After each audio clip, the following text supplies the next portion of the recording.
I tightened the old coat around me, feeling the rough fabric against my skin. The wind bit at my cheeks as I stood outside the grand entrance of La Belle, the most luxurious store in the city. My fingers trembled, not just from the cold, but from nerves. I had never set foot in a place like this before. My daughter Mia was graduating next week. She had worked so hard, studying late into the night despite our tiny apartment's flickering lights and the noise from the neighbors. I wanted to give her something special, just one beautiful thing to make her feel proud.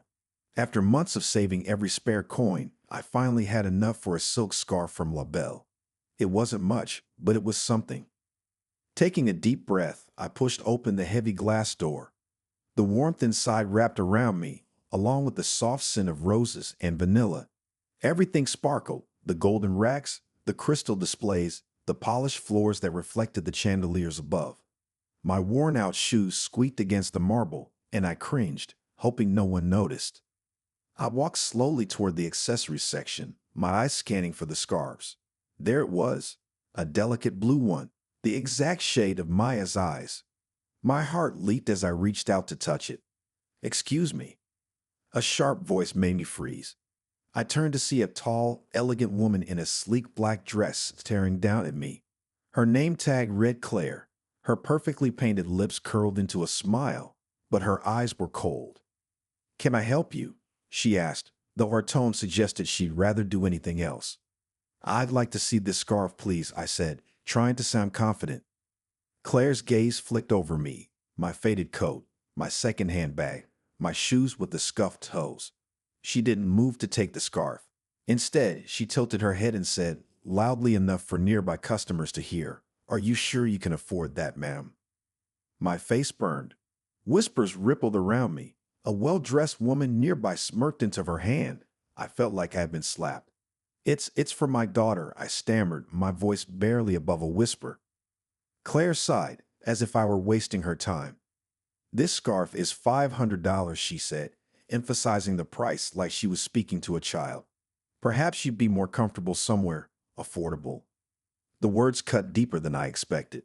Tears pricked at my eyes, but I refused to let them fall in front of her. With shaking hands, I pulled out my savings, exactly $520, and held it out. "I have the money." For a second, Claire looked surprised. Then she gave a dismissive shrug. "We don't accept cash payments over 300, store policy." I knew she was lying. I had seen another customer pay with cash just moments ago. My throat tightened. The other shoppers were staring now, some with pity, others with amusement. "Please," I whispered. Claire's smile turned icy. "I'm afraid you'll have to leave." The security guard by the door took a step forward, his expression stern. My heart pounded. I couldn't breathe. Without another word, I turned and rushed out, the door closing behind me with a cruel final click. Outside, the cold air hit me like a slap. I stumbled down the street, clutching my bag to my chest, the weight of shame pressing down on me. Maya's hopeful face flashed in my mind. How could I tell her I had failed? But as I sat on the bus ride home, wiping my tears, something inside me shifted. This wasn't just about a scarf anymore. It was about dignity, about being treated like I was nothing. And I refused to let that stand. I barely slept that night. The memory of Claire's mocking voice played over and over in my head. Maya noticed my red eyes at breakfast, but didn't ask questions. She just squeezed my hand and said, "It's okay, Mom. I don't need fancy things." That made it worse. She deserved so much more. I spent the day cleaning our tiny apartment, scrubbing floors like I could wash away the humiliation. The phone rang just as I was folding laundry. An unknown number. I almost didn't answer. "Is this Elena Rivera?" A man's voice, formal and steady. "Yes." I gripped the phone tighter. "This is Attorney Daniel Harper. I'm calling regarding the estate of your uncle, Carlos Montoya." I nearly dropped the phone. Uncle Carlos? I hadn't seen him since I was a child. My mother had told me he left the country years ago after a family fight. Is he okay? A pause. "I'm sorry to inform you he passed away last month." My chest tightened. I barely remembered him, just flashes of a tall man who used to bring me candies. Why was a lawyer calling me? "Ms. Rivera, your uncle named you the sole beneficiary of his estate." I laughed. A short, disbelieving sound. That's impossible. I assure you, it's quite real. Papers rustled on his end. Mr. Montoya's assets include multiple properties, stocks, and business holdings. The total valuation is approximately $87 million. The room spun. I sank onto the couch, my legs suddenly weak. 87 million? Yes, there's also the matter of the commercial real estate. You now own the Wilshire Towers, including the building that houses La Belle. My breath caught. La Belle, the store that had thrown me out. Miss Rivera? I'm here, I whispered. We'll need you to come to the office tomorrow to sign the paperwork. This will make everything official. I hung up in a daze. $87 million. A building. Power. For the first time since yesterday, I smiled. The next morning, I stood in front of the mirror in my best dress. A thrift store find with a loose hem. It wouldn't do.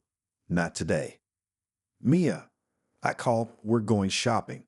Her eyes widened. But Mom, money's tight. Not anymore. I showed her the lawyer's email. Her scream could have shattered glass. 3 hours later, we walked out of an upscale boutique with bags full of clothes. A sleek black pantsuit for me. A pretty dress for Mia. Real leather shoes. I barely recognized myself in the store mirrors, shoulders straight, chin up. You look like a seal, Maya giggled. Good, because today I was. Attorney Harper's office was all dark wood and thick carpets. He slid a stack of papers toward me. Sign here, and it's all yours.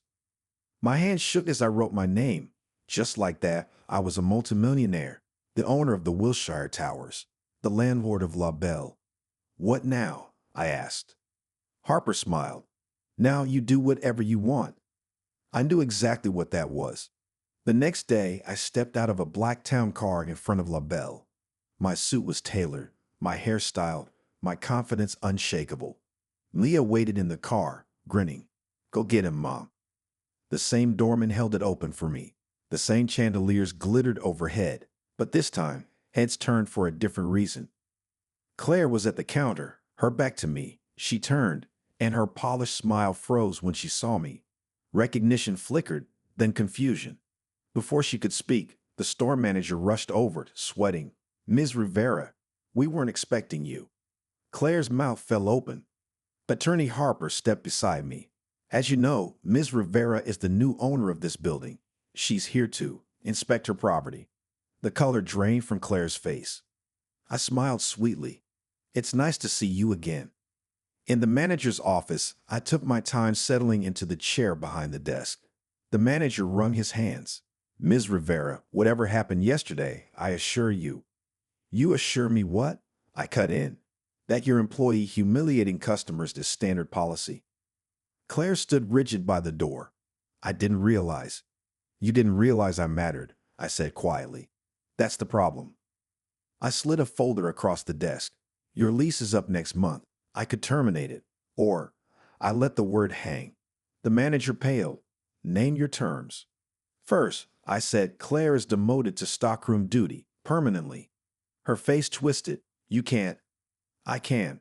Second, every employee undergoes sensitivity training. Third, La Belle will donate 10% of this month's profits to the women's shelter downtown. The manager nodded frantically. Done. Anything else? I looked at Claire. You get one chance to prove you've changed. Screw it up, and you're gone. Her hands clenched, but she whispered, thank you. My hands wouldn't stop shaking as I hung up with the lawyer. $87 million, the Wilshire Towers. La Belle. It felt like a dream, no, a fantasy. I pinched my arm just to be sure. The sharp pain told me this was real. Mia was at school, so I had hours to process this alone. I walked through our tiny apartment, seeing it with new eyes. The peeling wallpaper, the faucet that never stopped dripping, the secondhand furniture we'd saved for months to buy. In a single phone call, none of this had to be my life anymore. But first, I needed to understand exactly what I'd inherited. I called the lawyer back. Mr. Harper, can you explain everything to me? Slowly? He chuckled. Of course. Your Uncle Carlos was a very private man, but he built an impressive real estate empire. The Wilshire Towers is just one of 12 properties you now own. There's also a penthouse apartment, 3 vacation homes, and various stocks and investments. My knees felt weak. I sat down hard on our sagging couch. Why me? We weren't close. Family was important to him, Harper said gently. You're his only living relative. I thought about the uncle I barely remembered, his deep laugh, the way he'd sneak me extra sweets when Mom wasn't looking. Maybe this was his way of making up for lost time. There's one more thing, Harper continued. Your uncle left a letter for you. I'll give it to you when we meet tomorrow. After we hung up, I did something I hadn't done in years. I cried, not from sadness, but from the overwhelming weight of everything changing. The shopping trip. When Mia came home, I sat her down and explained everything. Her eyes got bigger with each word. We're rich, she whispered. Very rich, I confirmed. She screamed and hugged me so tight I couldn't breathe. Does this mean I can go to college? You can go to any college you want, I promised, my heart swelling. Then we need to celebrate. Mia jumped up. Let's go shopping. An hour later, we stood outside the fanciest department store in town, the kind we'd always walk past quickly, pretending we weren't staring at the beautiful displays. Ready? I asked. Mia grabbed my hand. Ready. The moment we stepped inside, a personal shopper approached us. Normally, I would have shied away, afraid they'd judge us. But today, I stood tall. We need everything, I told her, starting from scratch. 3 hours later, we emerged with bags overflowing with clothes, shoes, and accessories. I'd even let Mia pick out a designer handbag. Her eyes had lit up like Christmas morning when she saw it. But the most important purchase was my new outfit for tomorrow, a sleek black pantsuit that made me look like the powerful woman I was about to become. The makeover. You're sure about this? I asked the hairstylist nervously as she examined my frizzy, shoulder-length hair. Trust me, she smiled. When I'm done, you won't recognize yourself. 2 hours later, she was right. My hair fell in smooth, dark waves, styled just like the businesswoman I'd seen in magazines. The makeup artist had given me a natural but polished look, enough to enhance my features without looking overdone. When I looked in the mirror, a confident stranger stared back. Mom, you look amazing, Maya gasped. I turned to her. How would you like to move into a penthouse tomorrow? Her squeal made everyone in the salon turn and laugh. The lawyer's office. The next morning, we arrived at Harper and Associates in our new clothes. The receptionist did a double take when I gave my name. Ms. Rivera, Mr. Harper is expecting you. Harper himself came out to greet us, a tall man in his 50s with kind eyes. Welcome, and you must be Mia, he said, shaking her hand. His office was all rich leather and wood. He handed me a thick envelope. Everything is here, D's, bank information, keys. And this, he produced a smaller envelope. From your uncle. With trembling fingers, I opened it. Dear Elena, if you're reading this, I'm gone. I'm sorry we lost touch. Your mother never forgave me for the argument we had, but I never stopped thinking about you. I could have reached out sooner, but pride is a stubborn thing. Instead, I watched from afar. I saw how hard you worked, how you raised Mia alone. You have more strength than you know. This money isn't a gift. It's what you've always deserved. Use it well. With love, Uncle Carlos. Tears blurred my vision. Mia squeezed my hand. Everything is in order, Harper said gently. You officially own the Wilshire Towers, including La Belle. What would you like to do first? I wiped my eyes and straightened my new suit. I think it's time to pay a visit to my new property. The drive to La Belle. Harper arranged for a town car to take us. Mia bounced in her seat the whole way. I can't believe you own the building. What are you going to say to them? The sidewalk felt different under my new shoes, solid, unshakable, just like the determination burning in my chest. The same glass doors of La Belle reflected my transformed appearance back at me. This time, I didn't hesitate. I pushed them open with a confidence that would have been impossible just days before. The familiar scent of luxury perfumes wrapped around me as I stepped inside. Everything looked the same. The glittering displays, the bored-looking sales associates, the wealthy customers browsing without a care. But everything felt different, because this time I belonged here. I spotted Claire immediately. She stood near the jewelry counter, helping an older woman try on diamond bracelets. Her polished smile faltered for just a second when she glanced up and saw me. I watched recognition flash across her face, followed by confusion as she took in my designer outfit and perfectly styled hair. Before she could react, a man in a sharp suit came rushing toward me. "Ms. Rivera," he extended his hand, his palm slightly sweaty. "I'm Marcus Reinhold, the store manager. We weren't expecting you today." His voice carried through the store. Nearby customers turned to look. Claire's head snapped up so fast I thought she might get whiplash. "I like surprises," I said calmly, shaking his hand, "especially when they involve inspecting my new property." From the corner of my eye, I saw Claire's mouth drop open. The bracelet she'd been holding slipped from her fingers and landed on the velvet display case with a thud. The customer she'd been helping gasped. Harper stepped up beside me, all business. "We'll need to review the lease agreements and speak with your staff." Of course, of course." Marcus nodded like one of those bobblehead toys. "Right this way to my office." As we walked through the store, whispers followed us like a trail. "That's the new owner? She looks so young. Did you see Claire's face?" I allowed myself a small smile. This was better than I'd imagined. The meeting. Marcus' office was all glass walls and uncomfortable modern furniture. He offered me the chair behind his desk, his chair, but I chose to sit across from him instead. Power wasn't about where you sat, but how you carried yourself. "First," I said, "I want to see the security footage from last Tuesday at 3:15 p.m. Marcus blinked. Why?" "Because that's when one of your employees humiliated me in front of your other customers." I kept my voice steady, but my hands clenched in my lap. She refused to sew me a scarf, lied about store policies, and had security escort me out. Marcus paled. "Ms. Rivera, I had no idea." "Of course you didn't." I cut him off. "Because people like me are invisible to people like you. Until now." Harper placed a folder on the desk. "As you know, your lease has 6 months remaining. My client is considering whether to renew it." Marcus started sweating visibly. "Please, Ms. Rivera, let me make this right. Claire will be disciplined immediately." "Oh, she will be," I agreed. "But not in the way you think." The confrontation. We called Claire into the office. When she entered, her usual perfect posture had collapsed into something uncertain. She couldn't meet my eyes. "You," she breathed, finally looking at me. You're landlord," I finished for her. Funny how life works, isn't it? Marcus jumped in. "Claire, Ms. Rivera has brought some serious allegations." "Let her speak for herself," I interrupted. "I'm curious what Claire has to say about her behavior last week." Claire's hands twisted together. I was just following store policy." "Which policy is that?" I asked sweetly. "The one where you lie about cash payments, or the one where you humiliate customers based on their appearance?" Her face flushed deep red. "I didn't." "Say that," I said, standing up. "I'm not here for apologies. I'm here for change." I walked around the desk until I was standing right in front of her.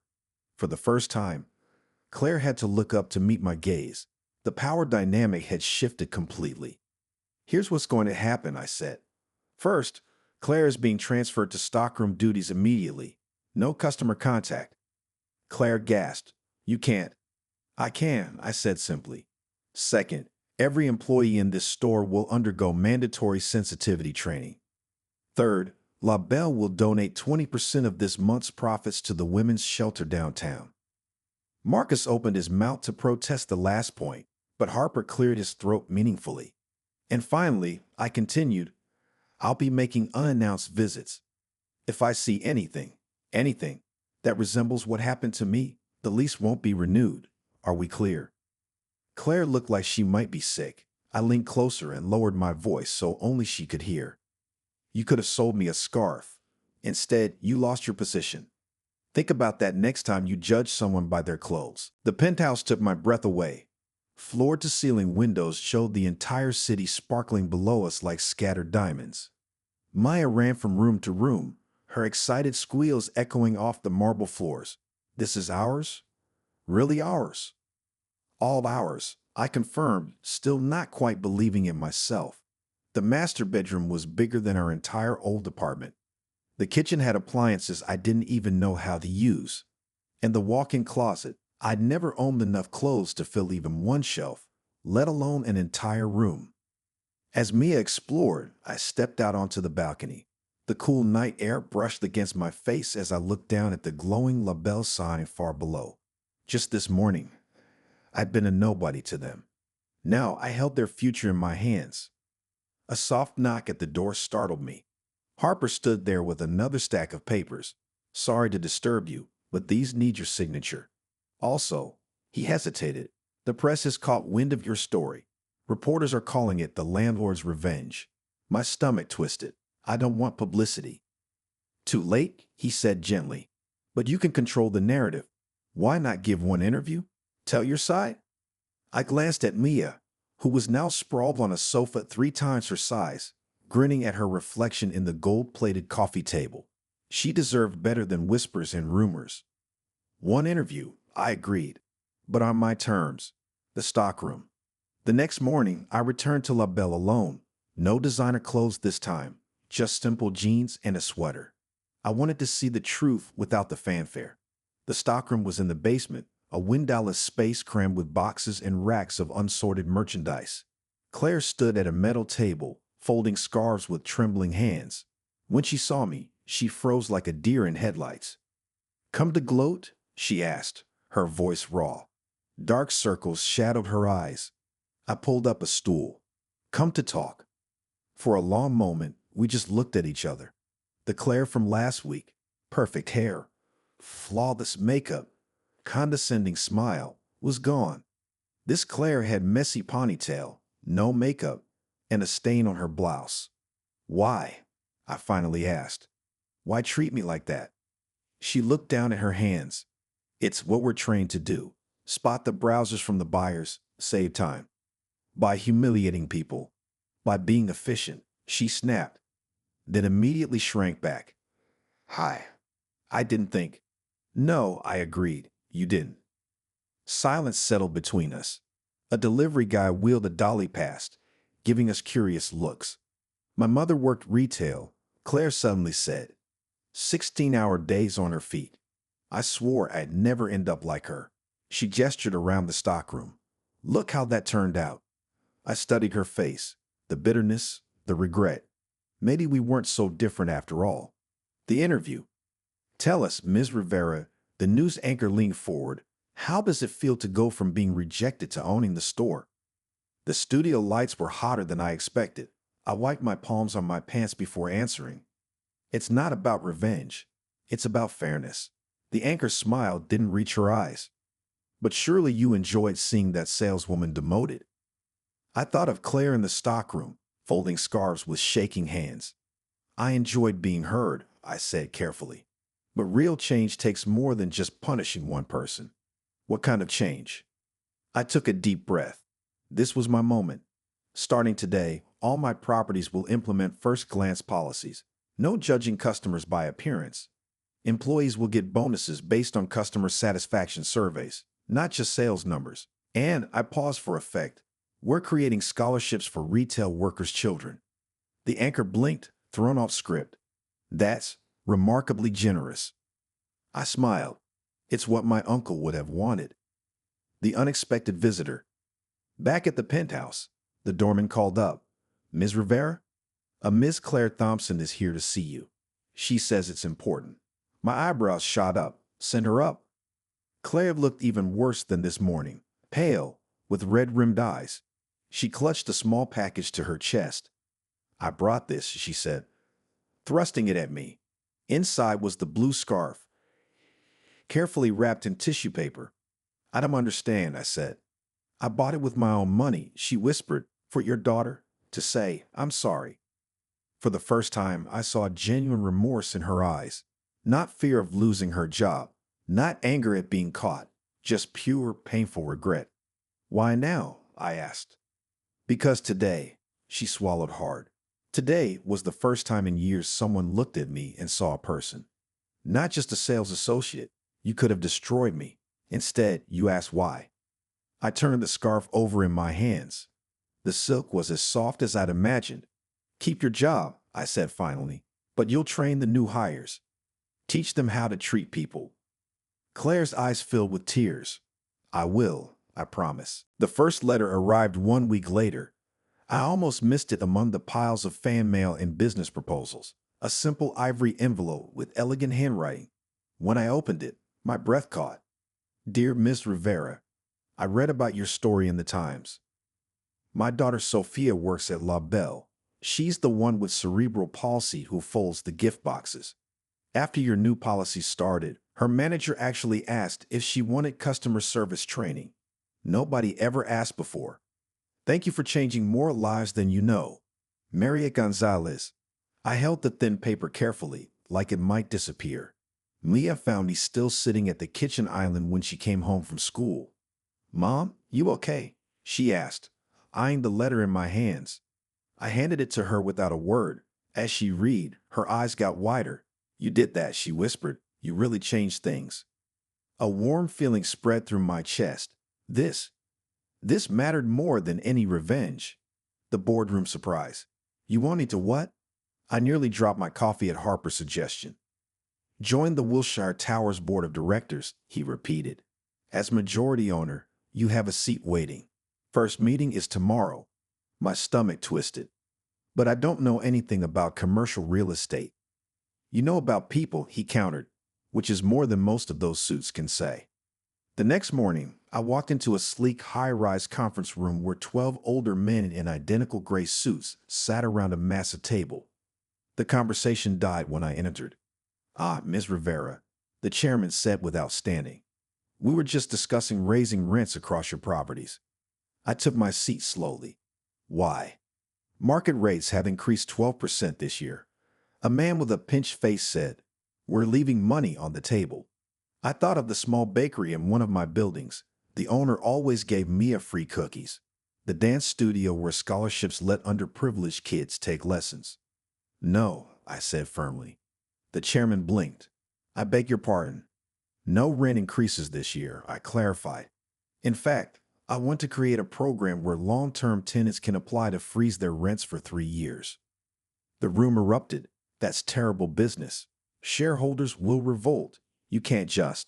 I stood, silencing them. Actually, I can, because I own 51%. For the first time, the suits looked at me, really looked, and saw someone who couldn't be bullied. The unexpected friendship. Claire started texting me updates every Friday, not just about work, about her life, how she was taking night classes in business management, how her mom finally got health insurance through one of my new employee programs. One evening, she asked to meet for coffee. When I arrived, she pushed a folder across the table. I've been working on this, she said nervously. Inside were detailed plans for a customer service training program, one focused on empathy rather than just sales tactics. This is really good, I admitted, flipping through the pages. She beamed. I've been researching for weeks. If you hate it. I don't, I interrupted. In fact, I want to implement it across all our properties, with you leading it. Her coffee cup clattered against the saucer. Seriously? Seriously, I smiled. Turns out we make a pretty good team. The family secret. While organizing Uncle Carlos's old files, I found a locked metal box. Inside were photos of my mother as a young woman, laughing with Carlos at a beach, arms around each other.